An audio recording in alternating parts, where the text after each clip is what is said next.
Dear students, Calicut യൂണിവേഴ്സിറ്റിയുടെ BA ഹിസ്റ്ററിയുടെ 6th സെമിസ്റ്ററിൻ്റെ ഒരു പേപ്പറാണ് ഹിസ്റ്ററി ഓഫ് ഹ്യൂമൻ റൈറ്റ്സ് എന്നുള്ളത്. അതിൻ്റെ സെക്കൻഡ് മൊഡ്യൂളാണ് നമ്മൾ നോക്കുന്നത്.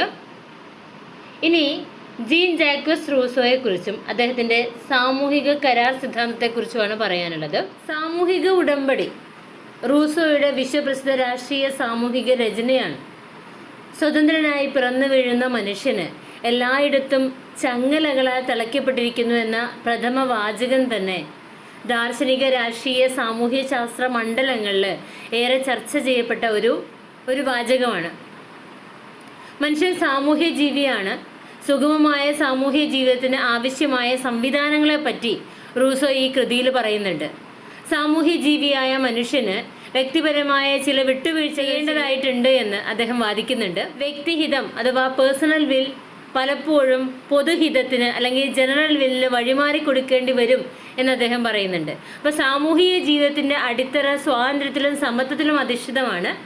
ഭരണാധികാരം ദൈവദത്തമോ പരമ്പരാഗതമായ അവകാശമോ അല്ലെന്നും പ്രജകളുടെ സമ്മതമില്ലാത്ത ഭരണവ്യവസ്ഥ അധാർമികമാണെന്നുമുള്ള പ്രസ്താവനകൾ അന്നത്തെ യൂറോപ്യൻ ഭരണാധികാരികളെ അദ്ദേഹത്തിനെതിരെ തിരിച്ചു. ഈ കൃതി പ്രസിദ്ധീകരിച്ച ഏതാനും ആഴ്ചകൾക്കകം തന്നെ ഫ്രാൻസിൽ അത് നിരോധിക്കപ്പെട്ടു. ഒരു മാസം തികയുന്നതിന് മുമ്പ് റൂസോ ഫ്രാൻസിൽ നിന്ന് സ്ഥാനഭ്രഷ്ടനാക്കപ്പെടുകയും ചെയ്തു. ഇതാണ് അദ്ദേഹത്തിൻ്റെ ഒരു കഥ എന്ന് പറയുമ്പോൾ. അപ്പോൾ ഒരു വ്യക്തിക്ക് ഒരു സ്വകാര്യ ഇച്ഛാശക്തി ഉണ്ടായിരിക്കാമെന്നും അവൻ്റെ സ്വകാര്യ താല്പര്യം പൊതു താല്പര്യത്തിൽ നിന്ന് വളരെ വ്യത്യസ്തമായിരിക്കുമെന്നും അദ്ദേഹം പറയുന്നുണ്ട്. പൊതുവായ ഇച്ഛാശക്തിയെ അനുസരിക്കാൻ വിസമ്മതിക്കുന്നവനെ അതിനുവേണ്ടി നിർബന്ധിക്കും. ഇത് യഥാർത്ഥത്തിൽ അവനെ സ്വാതന്ത്ര്യത്തിലേക്ക് നയിക്കാൻ വേണ്ടി പ്രേരിപ്പിക്കുകയാണ് ചെയ്യുന്നത്. അതായത് അതിൽ നിന്ന് സ്വതന്ത്രനാവാൻ വേണ്ടി അവനെ പ്രേരിപ്പിക്കുന്നുണ്ട്. അപ്പോൾ റൂസോയെ സംബന്ധിച്ചിടത്തോളം സാമൂഹിക കരാറിലൂടെ മനുഷ്യന് അവൻ്റെ സ്വാഭാവിക സ്വാതന്ത്ര്യവും അവനെ പ്രലോഭിപ്പിക്കുന്നതും നേടാവുന്നതുമായ എല്ലാത്തിനും പരിധിയില്ലാത്ത അവകാശവും നഷ്ടപ്പെടുന്നുണ്ട്. പകരമായിട്ട് അവൻ പൗരസ്വാതന്ത്ര്യവും അവൻ്റെ കൈവശമുള്ള എല്ലാറ്റിൻ്റെയും ഉടമസ്ഥാവകാശവും നേടുന്നുണ്ട്.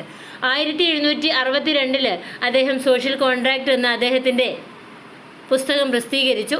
1789 ഫ്രഞ്ച് വിപ്ലവത്തിന് മുന്നോടിയായിട്ടാണ് ഈ ഒരു പുസ്തകം നിലവിൽ വന്നിട്ടുള്ളത്. അപ്പോൾ ഗവർണർമാരുടെയും ഭരിക്കുന്നവരുടെയും അവകാശങ്ങൾ വ്യക്തമാക്കാൻ ആളുകൾ ശ്രമിച്ചതുകൊണ്ട്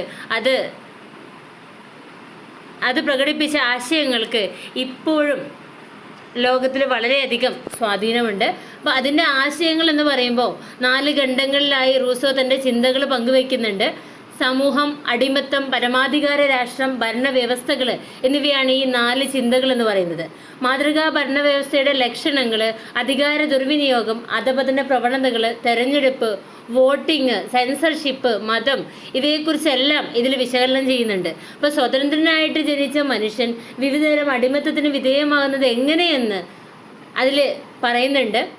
അതോടൊപ്പം തന്നെ കുടുംബത്തെ മൂല്യ മാതൃകയാക്കി സമൂഹത്തെ പടിപടിയായി അപഗ്രഥിക്കാൻ വേണ്ടി അദ്ദേഹം ശ്രമിക്കുന്നുണ്ട്. അപ്പം വ്യക്തിയുടെ സഹജ വാസന സാമൂഹജീവിയുടെ നൈതികതയ്ക്ക് വഴിമാറുന്നുണ്ട്.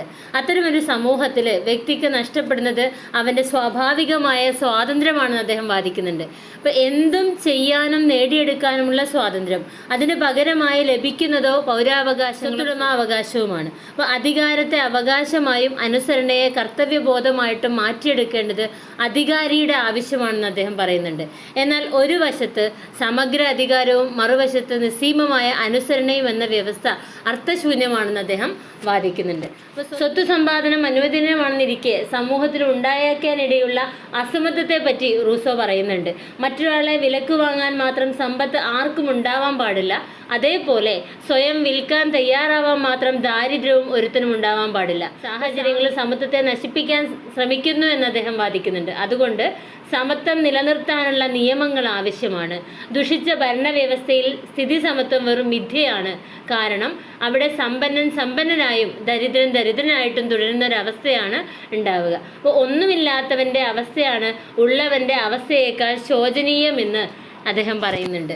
അതുപോലെ കുറ്റവാളികൾ സാമൂഹ്യ വിരോധികളാണ്. കുറ്റങ്ങൾക്ക് ആനുപാതികമായ ശിക്ഷ അവർക്ക് നൽകേണ്ടതുണ്ട്. ഗുരുതരമായ കുറ്റങ്ങൾക്ക് മരണശിക്ഷയോ നാടുകടത്തലോ ആണ് ഏറ്റവും ഉചിതമെന്ന് അദ്ദേഹം പറയുന്നുണ്ട്. പക്ഷെ അവരെ മാനസാന്തരപ്പെടുത്താൻ ശ്രമിക്കേണ്ടതുണ്ട്. കുറ്റങ്ങൾ പെരുകുന്നത് ഭരണകൂടത്തിന്റെ ദുർബലത കൊണ്ടാണെന്ന് അദ്ദേഹം പറയുന്നുണ്ട്. ഇതൊക്കെയാണ് അദ്ദേഹത്തിന്റെ അഭിപ്രായങ്ങൾ. ഇനി നമുക്ക് തോമസ് പെയിനെ കുറിച്ചും അദ്ദേഹത്തിന്റെ ദ റൈറ്റ് ഓഫ് മാൻ എന്ന ഗ്രന്ഥത്തെക്കുറിച്ചും പറയാം. അമേരിക്കയെ ബാധിച്ച വിപ്ലവകരമായ മാറ്റങ്ങളിൽ പങ്കെടുത്ത ഒരു സമൂലമായ English എഴുത്തുകാരനായിരുന്നു Thomas pain.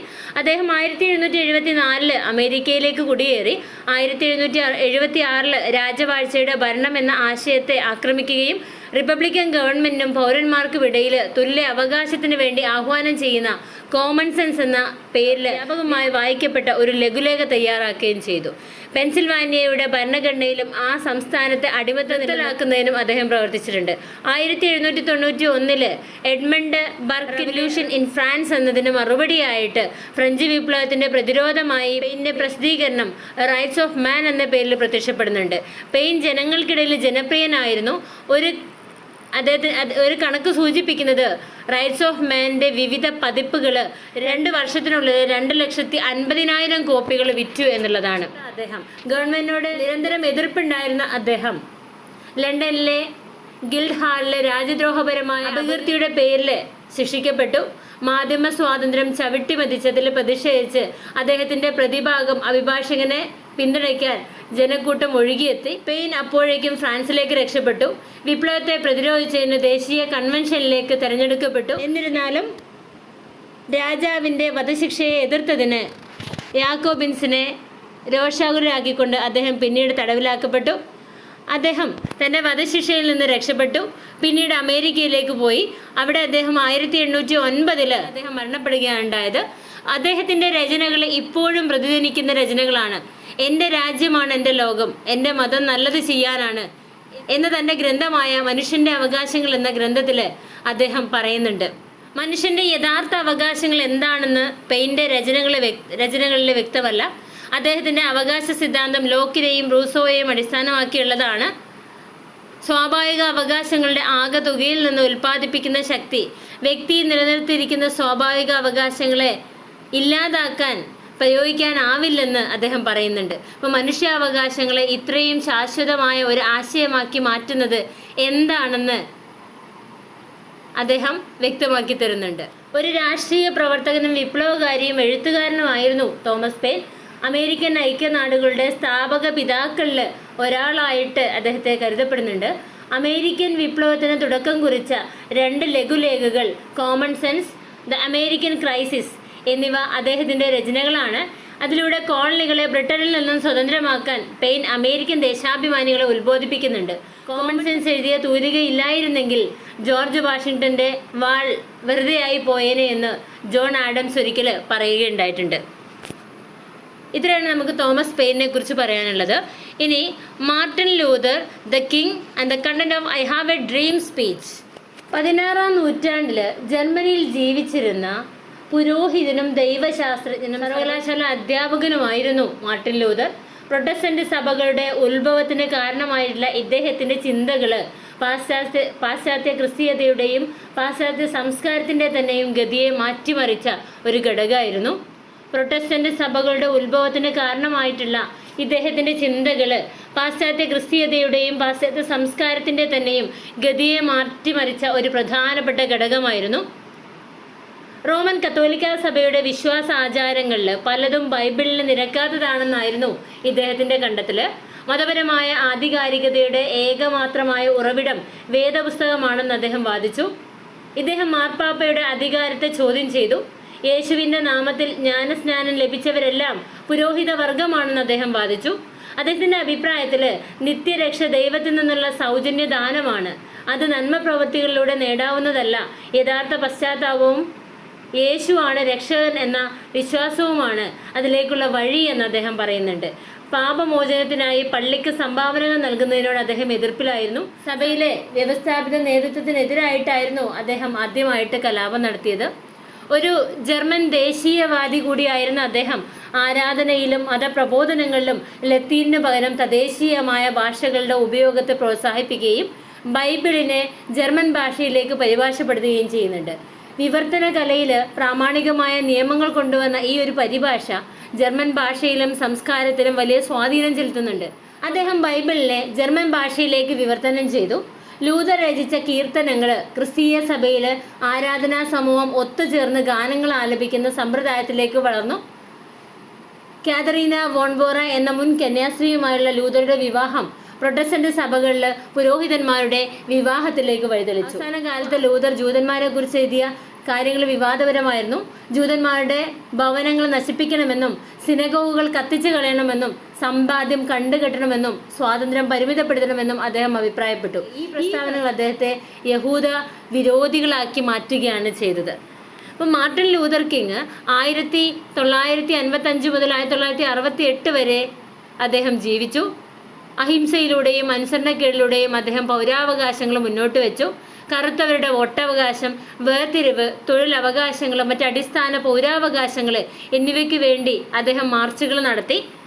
വാഷിങ്ടണിലെ great March 1963 August 28 നടന്നു. ഈ മാർച്ചിൽ അദ്ദേഹം തന്റെ പ്രസിദ്ധമായ എനിക്കൊരു സ്വപ്നമുണ്ട് എന്ന പ്രസംഗം നടത്തി. വിമോചന പ്രഖ്യാപനത്തെയും അതിൻ്റെ സ്വാതന്ത്ര്യ വാഗ്ദാനത്തെയും കുറിച്ചുള്ള പരാമർശത്തോടു കൂടിയാണ് അദ്ദേഹം തൻ്റെ പ്രഖ്യാപനം നടത്തിയിട്ടുള്ളത്. 100 വർഷങ്ങൾക്ക് ശേഷവും നീഗ്രോ ഇപ്പോഴും സ്വതന്ത്രനായിട്ടില്ല എന്ന് അദ്ദേഹം പ്രസ്താവിച്ചത് വേർതിരിവിൻ്റെ ക്രൂരതകളും വിവേചനത്തിൻ്റെ ചങ്ങലകളും മൂലമുള്ള ഒരു സാമൂഹിക അവസ്ഥയെ എടുത്തു കാണിക്കാൻ വേണ്ടിയിട്ടായിരുന്നു. അവിടെ നിന്ന് ലൂതർ കിങ് പെട്ടെന്ന് അമേരിക്കൻ ഭരണഘടനയെയും സ്വാതന്ത്ര്യ പ്രഖ്യാപനത്തെയും കുറിച്ചുള്ള ചർച്ചയിലേക്ക് തിരിഞ്ഞു. ലൂതർ കിങ് പറയുന്നതനുസരിച്ച് ഈ പവിത്രമായ രേഖകൾ ഓരോ അമേരിക്കക്കാരനും അവകാശികളാകുന്ന അവകാശങ്ങളും പ്രത്യേക അവകാശങ്ങളും ഉൾക്കൊള്ളുന്ന വാഗ്ദാനക്കുറിപ്പ് രൂപീകരിച്ചു. എന്നിരുന്നാലും നീഗ്രോ ജനതയുടെ കാര്യത്തിൽ അമേരിക്ക ഈ ബാധ്യതയിൽ വീഴ്ച വരുത്തിയതായിട്ട് രാജാവ് പ്രഖ്യാപിക്കുകയും അപര്യാപ്തമായ ഫണ്ട് അടയാളപ്പെടുത്തിയ മോശം പരിശോധന നൽകുകയും ചെയ്യുന്നുണ്ട്. അപ്പോൾ എല്ലാ ദൈവ മക്കൾക്കും വേണ്ടി നീതിക്കും സമത്വത്തിനും വേണ്ടിയുള്ള പോരാട്ടം തുടരേണ്ടതിൻ്റെ ആവശ്യകതയെക്കുറിച്ച് അദ്ദേഹം പറയുന്നുണ്ട്. കയ്പിൻ്റെയും വിദ്വേഷത്തിൻ്റെയും പാനപാത്രത്തിൽ നിന്ന് കുടിച്ച് സ്വാതന്ത്ര്യത്തിനായുള്ള ദാഹം തൃപ്തിപ്പെടുത്തുന്നതിനെതിരെ അദ്ദേഹം തൻ്റെ സഹയാത്രികർക്ക് മുന്നറിയിപ്പ് നൽകുന്നുണ്ട്. നീതിക്കായുള്ള അന്വേഷണം തെറ്റായ പ്രവൃത്തികളുടെ ഒരു വേദിയിൽ കെട്ടിപ്പടുക്കാൻ കഴിയില്ലെന്ന് അദ്ദേഹം പറയുന്നുണ്ട്. അപ്പോൾ വംശീയ അസഹിഷ്ണുതയില്ലാത്ത ഒരു അമേരിക്കയെക്കുറിച്ച് അദ്ദേഹം ഒരു മികച്ച സ്വപ്നം കാണുന്നുണ്ട്. വംശീയമായി വർണ്ണാന്തതയുള്ള കമ്മ്യൂണിറ്റികൾക്ക് ഒരുമിച്ച് അപ്പം പൊട്ടിച്ചെടുക്കാൻ കഴിയില്ല എന്ന് അദ്ദേഹം പറയുന്നുണ്ട്. അങ്ങനൊരു സ്വപ്നം നടക്കാൻ പോകുന്നില്ല എന്ന് അദ്ദേഹം പറയുന്നുണ്ട്. അതായത് വ്യത്യസ്ത വംശങ്ങളിലായിട്ട് ഒരു കമ്മ്യൂണിറ്റിക്ക് ഒരുമിച്ച് ഉയരാൻ കഴിയില്ല. അതുകൊണ്ട് വ്യത്യസ്ത പ്രായത്തിലും വംശത്തിലുമുള്ള കുട്ടികൾ പരസ്പരം കളിക്കാൻ സ്വാതന്ത്ര്യമുണ്ട് എന്ന് അദ്ദേഹം വാദിക്കുന്നുണ്ട്. അപ്പോൾ ഈ ഒരു ദർശനം അമേരിക്കൻ സ്വപ്നത്തിൽ ആഴത്തിൽ വേരൂന്നിയ ഒരു സങ്കല്പമാണ്. എല്ലാ കണക്കുകളും അനുസരിച്ച് ലൂതർ കിങ്ങിന് അദ്ദേഹത്തിൻ്റെ പ്രസംഗം വിജയകരമായിട്ട് പ്രാവർത്തികമായി.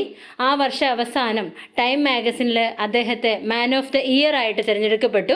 അടുത്ത വർഷം സമാധാനത്തിനുള്ള നോബൽ സമ്മാനം ലഭിക്കുന്നതിന് ഇത് കാരണമായി. അത് പൗരാവകാശങ്ങൾക്ക് വേണ്ടിയുള്ള പോരാട്ടങ്ങൾക്കും അദ്ദേഹത്തിൻ്റെ പ്രസംഗം നിർണായകമായ പങ്കുവഹിച്ചു.